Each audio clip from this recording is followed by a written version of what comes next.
اس کے حق میں نہیں جائیں گے. قاضی صاحب اکثریت کھو چکے ہیں, یہ ممکن ہی نہیں ہے. اس میں آرٹیکل 17 کو تبدیل کیا جا رہا ہے اس آئینی ترمیم کے مسودے میں, اور اس میں یہ کہا جا رہا ہے کہ ان دی کانسٹیٹیوشن, یعنی کہ آئین میں, ان آرٹیکل 17 کے آرٹیکل 17 میں جو کلوز 2 ہے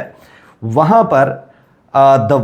ورڈز سپریم کورٹ, یہ جو 2 لفظ ہیں کہ سپریم کورٹ, ان کو تبدیل کر دیا جائے گا اور ان کی جگہ لکھا جائے گا فیڈرل کانسٹیٹیوشنل کورٹ, سبسٹیٹیوٹ کر دیا جائے گا. صحیح. یعنی کہ جو ریفرنس سننا ہے ممکنہ طور پر ہر اس جماعت کا جس کی پابندی کا فی الوقت وزیر اعظم اگر شہباز شریف ہیں وہ فیصلہ کرتے ہیں کہ وہ وفاقی کابینہ سے ریفرنس بھیج رہے ہیں, تو وہ سپریم کورٹ آف پاکستان نہیں, وہ فیڈرل کورٹ سنے گی. فیڈرل کانسٹیٹیوشنل کورٹ جو ہے وہ بنے گی کیسے؟ آگے جب اس کی تفصیل آپ پڑھتے ہیں تو آپ حیران ہو جاتے ہیں. فیڈرل کانسٹیٹیوشنل کورٹ ایسے بنے گی کہ وزیر اعظم جو ہیں وہ سفارش کریں گے کہ فلاں شخص ہے, اس کو بنا دیں آپ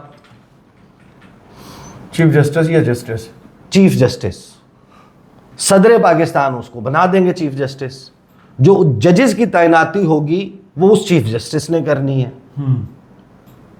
اور اس کے بعد اس نے سننا ہے یہ کہ کس طریقے سے پابندی لگے گی. صحیح. پابندی لگنی چاہیے یا نہیں لگنی چاہیے. تو آئین کا آرٹیکل 17 بنیادی انسانی حقوق کے جو آرٹیکلز ہیں اس میں سیاسی جماعتوں کا جو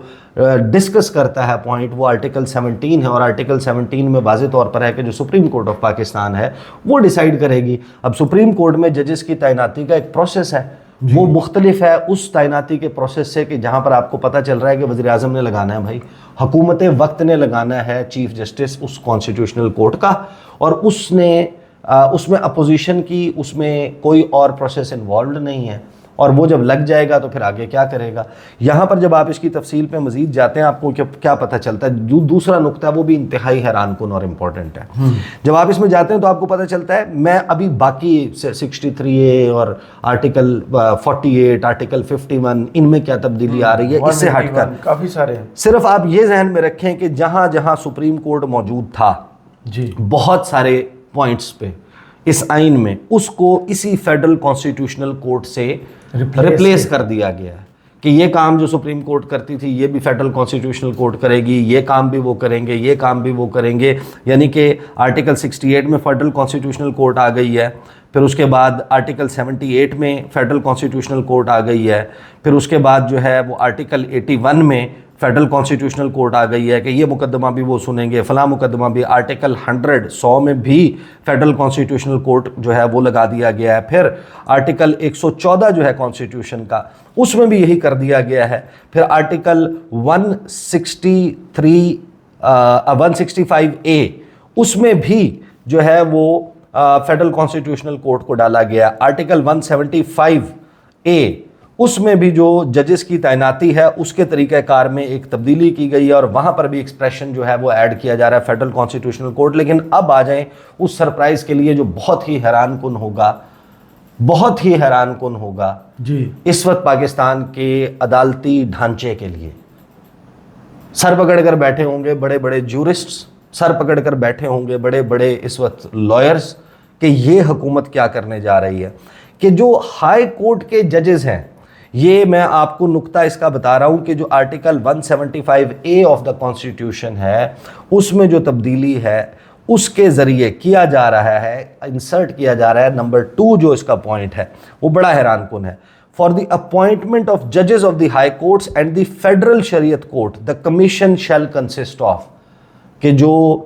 فیڈرل شریعت کورٹ میں اور ہائی کورٹ میں جج تعینات ہونے ہیں, اسلام آباد high court, Balochistan high court, Sindh high court, Peshawar high court, Lahore high court, وہاں پر جج کیسے تعینات ہوگا. میں نیچے سے اوپر جاتا ہوں, پہلے آپ کو ممبرز بتاتا ہوں, پھر میں بتاؤں گا کہ اس میں چیئرمین کی کرسی پہ کون بیٹھا ہوگا, صحیح کرسی صدارت کون سنبھالے گا, اور اس کے نیچے کون لوگ بیٹھے ہوں گے, ہو ول بی دا چیئرمین جس نے یہ جج اپوائنٹ کرنے. نیچے سے چلتے ہیں. نمبر 6 کے اوپر, نمبر 7 کے اوپر لکھا ہوا ہے کہ حکومت اور اپوزیشن کے بینچوں سے ایک ایک, اچھا, سینٹ سے اور ایک ایک قومی اسمبلی سے جی ممبرز ہوں گے. 4 لوگ ہو گئے یہ. جی دو ظاہر ہے کہ جو اپوزیشن لیڈر ہے اور دو لیڈر آف دی ہاؤس جی اس نے بنانے ہیں، یعنی کہ جو قومی اسمبلی کا لیڈر آف دی اپوزیشن ہے وہ اپنا ایک بندہ دے دے گا، جو ان کا وزیر اعظم ہے وہ ایک بندہ دے دے گا، پھر سینٹ میں لیڈر آف دی اپوزیشن اور لیڈر آف دی ہاؤس ایک ایک بندہ دے دیں گے اپنے اپنے بینچز سے کہ یہ ممبرز ہیں اور یہ بیٹھ کے انہوں نے جج تعینات کرنے ہیں، اس کمیٹی میں موجود ہونا ہے۔ نمبر 6 پر آ جائیں، ایک سینئر ایڈوکیٹ ہوگا جو جس کا 20 سال سے کم ایکسپیرینس نہ ہو پریکٹس کا، سپریم کورٹ آف پاکستان میں اس کو نومینیٹ کرے گی پاکستان بار کونسل 2 سال کے لیے۔ صحیح، اب آپ کو پتہ ہے کہ بار کونسل بھی زیر دام ہی رہتی ہے نون لیگ حکومت کے، جی عموماً حکومت فنڈز جن کے پاس ہوتے ہیں وغیرہ وغیرہ۔ Attorney general for Pakistan, attorney general ہوتا ہی حکومت کا ہے، حکومت لگاتی ہے۔ Federal minister for law and justice سرکار ونس اگین حکومت ہے۔ پھر اس کے بعد آپ جب اوپر چلتے ہیں تو آپ کو پتہ چلتا ہے کہ جو چیف جسٹس ہیں اور 2 موسٹ سینئر ججز آف سپریم کورٹ ہیں وہ بھی ممبر ہیں، یعنی اس وقت اگر بات کی جائے تو کرسی صدارت پہ قاضی فائزی صاحب بھی نہیں بیٹھے ہوں گے، کرسی صدارت پہ ججز اپوائنٹ کرنے کے لیے منصور علی شاہ بھی نہیں بیٹھے ہوں گے اور جسٹس منیب اختر بھی نہیں بیٹھے ہوں گے، صحیح، یہ عام ممبرز کے طور پر بیٹھے ہوں گے۔ یعنی یہ آپ کو پریسیڈنس اور سینیورٹی بتاتا ہے کہ جو آپ کورٹ کریٹ یا جو آپ سسٹم کریٹ کرنے کے لیے جا رہے ہیں اس سسٹم میں چیف جسٹس کی وقت کیا ہوگی، کہ چیف جسٹس وہاں پر نیچے یا سائیڈ کے اوپر کرسی کے اوپر ایک بیٹھا ہوگا اور اس کے ساتھ اس کی سپریم کورٹ کے 2 ججز، سینئر پیونے جج اور اس کے بعد 3rd موسٹ سینئر جج جو پریکٹس اینڈ پروسیجر ایکٹ کی کمیٹی کے مطابق جو ہے وہ سپریم کورٹ میں تمام مقدمات جو ہیں ان کے کرتا دھرتا ہیں، وہ بیٹھے ہوں گے۔ ان سے اوپر جو ہے وہ کون ہے کہ چیف جسٹس جو 2 سینئر موسٹ ججز ہیں فیڈرل کانسٹیٹیوشنل کورٹ کے، جی وہ ان کے اوپر ہیں پریورٹی میں۔ سپریم کورٹ کے چیف جسٹس جو ہیں وہ 3رے نمبر پہ لکھے جا رہے ہیں اور 2سرے نمبر پہ لکھا جا رہا ہے، یعنی سپریم کورٹ 2nd کلاس ہو جائے گی، جی فرسٹ کلاس پہ فیڈرل فرسٹ کلاس سٹیزن تو وہ ہوں گے نا، تو وہ آگے 2nd پہ۔ اور پھر اب سرپرائز سنیں کہ جو chief justice of the federal constitutional court ہے جس کو موجودہ حالات میں شہباز شریف نے ایڈوائس دے کر صدر مملکت سے جس کی سمری نکلوانی ہے، وہ اس کو پریزائیڈ کریں گے، گویا حکومت وقت کے ہاتھ میں ججز کی جو مکمل تعیناتی اور اس کا اختیار ہے۔ آپ لیکن دیکھیں کہ سپریم کورٹ آف پاکستان کو کتنا ٹوتھ لیس آپ کر دیں گے، ٹوتھ لیس شخص نے سپریم کورٹ کو ٹوتھ لیس کر دیا۔ آپ نے ایسے ٹوتھ لیس کر دینا ہے کہ اب اس بات سے قطع نظر اس بات کو چھوڑ دیں کہ قاضی فائزی صاحب رہتے ہیں یا نہیں رہتے، اس بات کو ذرا سائڈ پر رکھ کے سوچیں۔ لیٹس جسٹ سے کہ 26 اکتوبر کو چیف جسٹس آف پاکستان بن جاتے ہیں جسٹس منصور علی شاہ، تو جسٹس منصور علی شاہ، جسٹس منیب اختر اور جسٹس یحییٰ آفریدی، جی یہی 3 اب آپ کے سینئر موسٹ ججز ہو گئے ہیں، سپریم کورٹ کا چیف جسٹس اور 2 سینئر موسٹ جج۔ صحیح، 26 اکتوبر کے بعد وہ بیٹھے ہوں گے کرسیوں پہ سائیڈ کے اوپر، اور جس کو وزیر اعظم نے ہینڈ پک کر کے بتانا ہے فار ایگزامپل یا سفارش کرنی ہے کہ اس کو لگا دیں چیف جسٹس، وہ وہاں پر کرسی صدارت پر بیٹھا ہوگا اور اسی کے لگائے ہوئے 2 جج جو ہیں فیڈرل کورٹ کے وہ بیٹھے ہوں گے اس کے ساتھ، اور یہ جو 3 ہیں سپریم کورٹ کے جج ان کو چھوڑ دیں، اس کے بعد لا منسٹر بیٹھے ہوں گے، اس کے ساتھ اٹارنی جنرل بیٹھے ہوں گے، اس کے ساتھ پاکستان بار کونسل کا دیا ہوا ایڈوکیٹ بیٹھا ہوگا، اس کے ساتھ 2 حکومتی بینچز سے آئے ہوئے سینیٹر اور MNA ہوں گے، اور پھر 2 اپوزیشن بینچز سے، جی تو پھر یہ تمام کا تمام اختیار کس کے ہاتھ میں آ جائے گا؟ اب دیکھیں یہ ہے بہت آسان، اور پھر انہوں نے ہی یہ مقدمات نمٹانے ہیں۔ تو وہ جو کہہ رہے تھے نا کہ یہ کالی بھیڑیں ہیں، اور پھر جو مریم نواز نے تقریر کی تھی اور انہوں نے کہا تھا کہ ہم ان کے لیے اتنا آسان نہیں ہونے دیں گے، ان کو آہنی ہاتھوں سے نمٹیں گے، تو حضور یہ ہیں وہ ذرائع، حضور یہ ہیں وہ آہنی ہاتھ جو اب سامنے آ گئے ہیں کہ جن سے ان ججز سے کو لگام کوٹ اینڈ کوٹ جو نون لیگ کے دوست پرائیویٹلی کہتے ہیں کہ ان کو جو ہے وہ ڈالنا ہے، اور وہ تو مریم نواز نے تو بڑا اوپنلی کہا تھا یہ بے ضمیروں کا ٹولہ ہے، اس کو جو ہے وہ ان کے ضمیر کہیں بکے ہوئے ہیں یا جڑے ہوئے ہیں یا کنیکٹڈ ہیں، لنکڈ ہیں ٹو بی ویری پریسائز انہوں نے لفظ لنکڈ استعمال کیا تھا. تو جب آپ اس کو پڑھتے ہیں, اب اس کی ظاہر ہے کہ مزید جزیات ہیں, اس جزیات میں ظاہر ہے کہ ابھی تو اس کو ریڈ کرنا پڑے گا. تو ہاتھ لگتے ہی مسودہ سب سے پہلے ہم نے کہا کہ اس کی پہلا صفحہ 14 صفحہ روشن کرنے والا. میں نے تو جیسے ہی پہلا صفحہ کھولا میں نے دیکھا کہ جو آرٹیکل 17 ہے جس کا ابھی تذکرہ تھا پابندی کا, کہ پابندی لگانی ہے تحریک انصاف, اور حیران کن بات یہ کہ تحریک انصاف اس کے اوپر مانی ہوئی ہے ریپورٹڈلی اپنے کہ ہم خود کاٹ کے دے رہے ہیں. ہاں, کہ ہم مولانا فضل الرحمان کی اقتداء میں اس بات کے لیے راضی ہیں کہ فیڈرل آئینی عدالت لگا دی جائے. لیکن وہ فیڈرل آئینی عدالت اگر سنے گی کہ کس پہ پابندی لگانی ہے تو سب سے پہلے اگر ریفرنس ممکنہ طور پر جانا ہے تو وہ کس جماعت پر پابندی کا جانا ہے, وہ پاکستان تحریک انصاف کا جانا ہے. تو آپ بنا لیں فیڈرل کورٹ, اور فیڈرل کورٹ بنا کے. سب سے بڑا سوال یہ پیدا ہوتا ہے کہ جب تک یہ مسودہ نہیں آیا تھا گیس ورک ہو رہا تھا, یہ ہوگا یہ ہوگا. اب چیزیں سامنے آ گئی ہیں, اس پر سب سے سخت رد عمل جو ہے وہ وکلا برادری کی طرف سے آئی ہے یا عدلیہ بھی دے سکتی ہے؟ دیکھیں میرا تو خیال یہ ہے کہ اس کے اوپر سب سے پہلے تو عدلیہ کو ہی دینا چاہیے. یہ جو طریقہ کار ہے کہ آپ نے جو جج تعینات کرنے ہیں, ابھی طریقہ کار ایک موجود ہے, اس کے لیے کوئی تھاٹ پروسیس ہوا ہوتا. اس کے لیے اگر ججز نے, اگر کورٹس کو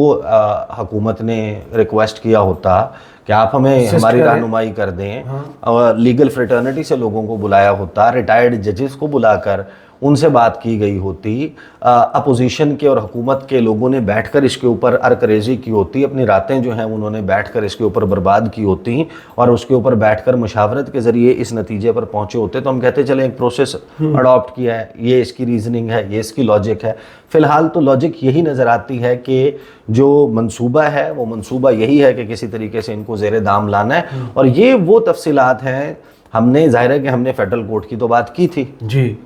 لیکن اب آپ کو یہ پتہ چل رہا ہے کہ فیڈرل کورٹ کہاں دی جا رہی ہے, اس کی ہاں اس کو کیا کیا دیا جا رہا ہے, اس کے اختیارات کہاں پر اپلائی ہوں گے. تو ہر چیز میں تو آپ کو ہر آرٹیکل جب آپ پڑھتے ہیں اس کا, آپ اس کو گو تھرو کرتے ہیں تو آپ کو پتہ چلتا ہے کہ اس کا طریقہ کار جو ہے وہ کیا ہوگا, کس طریقے سے جناب یہ لوگ وہ ہوں گے. میں اس میں مزید جو ہے وہ اس کی چیزیں نکالتے ہیں ہم, اور نکالنے کے بعد آج ایک چیز میں اور تھوڑا سا ریکویسٹ کر دوں جو سننے والے ہیں کہ آج وہ آپ نے گھبرانا نہیں ہے. ویسے تو آپ کو 2.5 سال سے عادت ہو چکی ہے. کل پرسوں سے جو ہے وہ جس قسم کی ڈیولپمنٹس چل رہی ہیں, تو ہم ظاہر ہے کہ اسی کی وجہ سے آپ کو ہر تھوڑی دیر کے بعد اتنی ڈیولپمنٹ ہو جاتی ہے کہ آپ اس کے پھر اپڈیٹ کا مطالبہ بھی ہو رہا ہوتا ہے. تو اب آپ نے تیار رہنا ہے کہ ہر غالباً 2 گھنٹے کے بعد جو ویڈیوز ہیں وہ اب آپ اس کے لیے تیار ہو جائیں. صحیح, بہت شکریہ عیسیٰ نقوی آپ کے تجزیے کا. کمنٹس باکس میں ضرور بتائیے گا یہ ویڈیو آپ کو کیسی لگی. اجازت دیجیے, اللہ حافظ.